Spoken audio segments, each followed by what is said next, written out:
25వ వార్షికోత్సవం చేసుకున్నది. ఏమనిపిస్తుంది? సభను చూస్తే భయం అయిందా మీకు కూడా?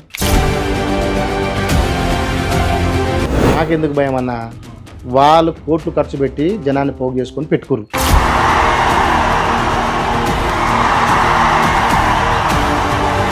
అసెంబ్లీలో హరీష్ రావు కేటీఆర్ మాట్లాడితేనే నీళ్లు మింగుతున్నారు, ఇక నేను వస్తే ఏముంటారు అన్నట్టు కేటీఆర్ నా వచ్చి చూపిస్తే తెలుస్తుంది. రేవంత్ రెడ్డి గారి పేరు మాట్లాడితే భయపడుతుండు. కానీ ఒక్కటి మాత్రం నాకు అర్థమైంది, నా పేరు తీసుకొని కూడా ధైర్యం రాలేదు. బీర్ల శంకర్ అండ్ బీర్ల ఎల్లయ్య ఎవరి వర్గం? అల్లరించే వర్గ ప్రజలకు అన్ని రకాలుగా సేవలు అందిస్తున్నాం, అన్ని రకాలుగా చేదోడు బాదుకుంటున్నాం. రైట్, అన్ని రకాలుగా కబ్జాలు కూడా పెడుతున్నారు.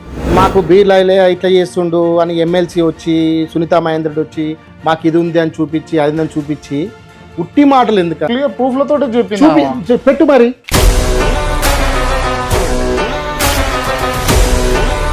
గవర్నమెంట్ భూమి అసెంట్ లాగా సంబంధించి రిజిస్ట్రేషన్ అవుతుందా? ఐలయ్య శంకర్ తలుచుకుంటే ఈ కాందేది అట్లా అయ్యేది ఉంటే హైదరాబాదే మొత్తం యాదగిరిగుట్ట కూడా రాసుకుంటామన్నా. ఏమో భవిష్యత్తులో చేస్తారేమో అంట.